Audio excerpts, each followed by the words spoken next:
Hi sir, మీకు భారీ అభినందనల మాల అందజేస్తున్నాం. మీ పార్టీ మీరు అనుకున్న స్థాయిని మించి వెళ్ళిపోతుంది.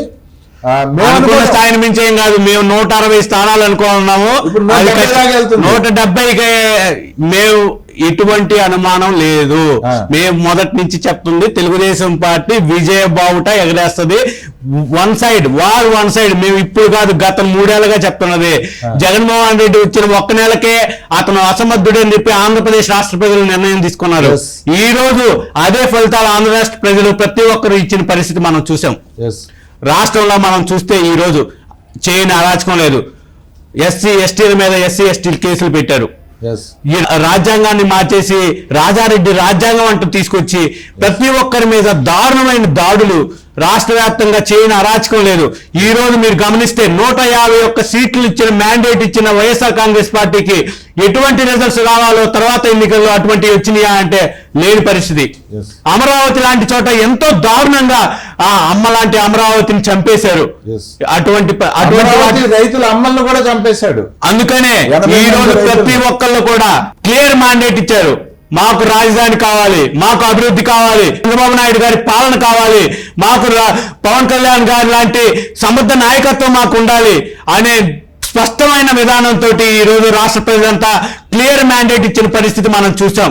ఈ రోజు మీరు గమనిస్తే 148 సీట్లలో ఇప్పటికే క్లియర్ మ్యాండేట్ ట్రెండింగ్ వస్తా ఉంది. అంటే మీరు చూడండి, అది ఇంకా 170 సీట్లకి వెళ్లే పరిస్థితి. ఖచ్చితంగా రాష్ట్రంలో వైసీపీ పార్టీకి ఈ రోజు తోటి వైసీపీకి ఎండ్ కార్డు పడింది. రేపటి నుంచి వైసీపీ గురించి మాట్లాడుకునే వాళ్ళు కూడా ఉండరు, వైసీపీలో నాయకులు ఉండరు, వైసీపీలో ఎమ్మెల్యేలు గెలిచిన ఒకరిద్దరు కూడా ఉండే పరిస్థితి లేదు. ఈ రోజు రాష్ట్రంలో ప్రతి ఒక్కరూ ఆలోచిస్తున్నారు. సొంత బాబాయినే చంపిన వాళ్ళు ఈ రోజు రాష్ట్ర ప్రజలకు ఏం మేలు చేస్తారు అని చెప్పి క్లియర్ మ్యాండేట్ రాష్ట్ర వ్యాప్తంగా ఇచ్చిన పరిస్థితి.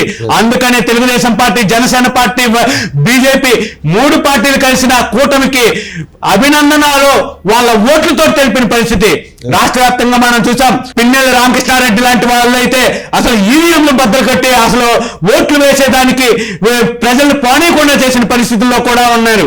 అయినా కూడా వాళ్ళని ఎదుర్కొని రాష్ట్ర వ్యాప్తంగా ఈరోజు తెలుగుదేశం పార్టీకి, జనసేన పార్టీకి, బీజేపీకి పట్నం కట్టేందుకు ప్రతి ఒక్కళ్ళు ముందుకొచ్చారంటే అది ఖచ్చితంగా ఇది ఏ పార్టీ విజయం కాదు. నిజంగా చెప్తున్నాం, ఈ రోజు ఏ పార్టీ విజయం కాదు. ఈ రోజు ప్రజలు వాళ్ళని వాళ్ళు గెలిపించుకున్నారు. ఈ రోజు రాష్ట్రంలో ప్రజలు వాళ్ళని వాళ్ళు గెలిపించుకొని అభివృద్ధిలో మేము అన్ని రాష్ట్రాల కంటే మేము కూడా అభివృద్ధిలో ముందుండాలి. మాకు రాజధాని లేకుండా చేసిన జగన్ లాంటి వ్యక్తిని, మాకు అభివృద్ధి లేకుండా చేసిన జగన్ లాంటి వ్యక్తిని, మాకు రోడ్లు లేకుండా చేసిన, మాకు నీళ్లు లేకుండా చేసిన, మాకు పొలాలు ఎండిపోయేలా చేసిన, మాకు కరోనా వస్తే కనీసం మాస్కులు కూడా ఇవ్వలేని జగన్మోహన్ రెడ్డిని ఈ రోజు మేము తరిమి కొడతామని చెప్పి ఓటర్లు వాళ్ళ ఓటుతోటి తరిమి కొట్టిన పరిస్థితి మనం చూసాం. ఖచ్చితంగా రాబోయే కాలంలో వైసీపీ ఉండబోదు అనడానికి, ఈ రోజు భూస్థాపితం అయిపోయింది అనడానికి ఈ రోజు వచ్చిన ఫలితాలే నిదర్శనం.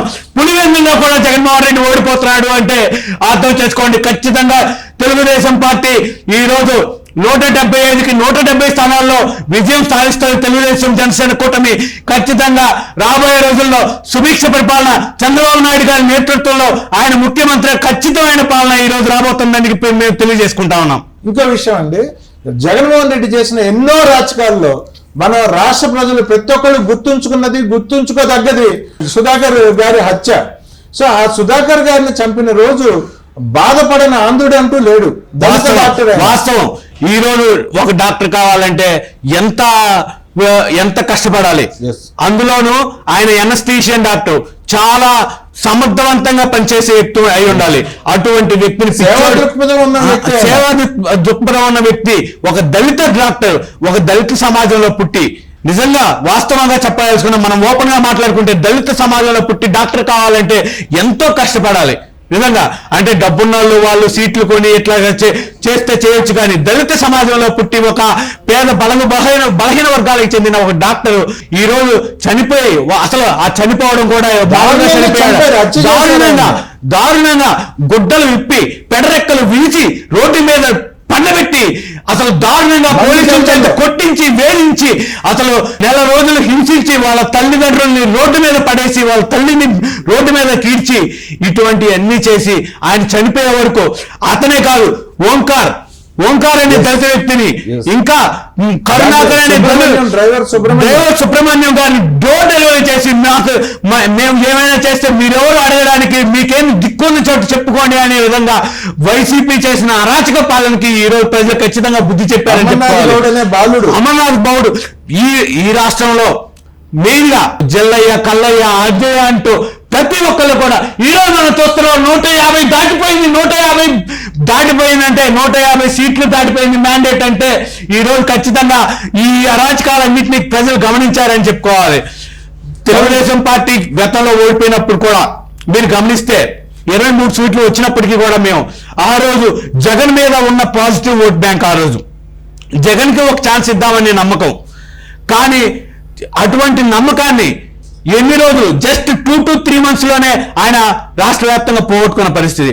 అందుకని 151 మ్యాండేట్ ఇస్తే ఈ రోజు కనీసం ఆ 151లో కనీసం 5 కూడా నిలబెట్టుకోలేని పరిస్థితికి వచ్చాడంటే ఇంకా మీరే అర్థం చేసుకోవాలి.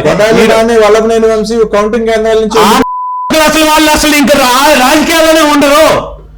కొడాల నాని గాని వల్లభనేని వంశీ గాని అంబటి రాంబాబు కానివ్వండి రోజా కానివ్వండి మంత్రులు ఎవరు కూడా ఈ రోజు గెలిచే పరిస్థితి లేదు.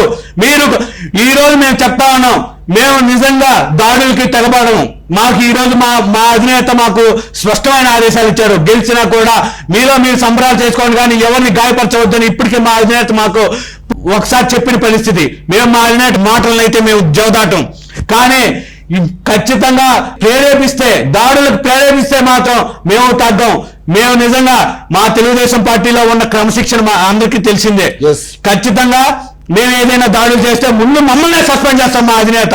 దానికి మేము దానికి కూడా భయపడం. నిజంగా ఈ రోజు రాష్ట్ర వ్యాప్తంగా జగన్మోహన్ రెడ్డి కానీ అతని అంచెలు కానీ మంత్రులు కానివ్వండి ఎమ్మెల్యేలు కానివ్వండి కోట్ల రూపాయలని కోట్ల రూపాయలని చేసుకోవడానికి ఎంతలాగా డబ్బులు తిన్నారో ఇసుక మీద మట్టి మీద నీళ్ల మీద ఆఖరికి లిక్కర్ మీద ప్రతి ఒక్క దాని మీద కూడా ఇందుకాలంలో అందులేదని ఎన్నెన్నో వెతికినా జగన్మోహన్ రెడ్డి అవినీతి ఖచ్చితంగా కనిపిస్తా ఉంది. కాబట్టి ఆ అవినీతిని చూసిన వాళ్ళే ఈ రోజు క్లియర్ మ్యాండేట్. మీరు గమనిస్తే ఇప్పుడు గతంలో లేదు. 5 లక్షల మంది ఉద్యోగులు పోస్టల్ బ్యాలెట్ ఓట్లు ఈ రోజు వేశారు. అందులో కూడా మా అధినేత తెలుగుదేశం చంద్రబాబు నాయుడు గారు తెలుగుదేశం పార్టీ అధినేత 2800 పోస్టల్ బ్యాలెట్ ఓట్లుంటే దాంట్లో 2700 అంటే దాదాపు 90% ఓట్లని 95% ఓట్లని ఆయన పడేలా చేసుకున్నాడు. అంటే నిజంగా ఆయన మీద నమ్మకం అనుకోవాలి. ఈ రోజు వైసీపీ వాళ్ళు చెప్పినట్లు కుప్పంలో ఓడిస్తాం, మంగళగిరిలో ఓడిస్తాం, పిఠాపూర్లో ఓడిస్తాం అంటే వాళ్ళు ఏం పీకలేరు. ఈ రోజు మా అనుబంధ పార్టీ జనసేన పార్టీ మీ గారికి ఎక్కువ సీట్లు తెచ్చుకుంటా ఉంది. మీకు 10 సీట్లు కూడా రావట్లేదు. మా జనసేన పార్టీ 21 సీట్లతోటి గెలిచే పరిస్థితి ఉంది. ఖచ్చితంగా ఈ రోజు మీ భూస్థాపితం అయిపోయింది. వైసీపీ అనేది ఇంకా ఎప్పటికీ ఉండదు. By by Jagan. Okay, thank you అండి. మరో వీడియోలో మళ్ళీ మాట్లాడదాం.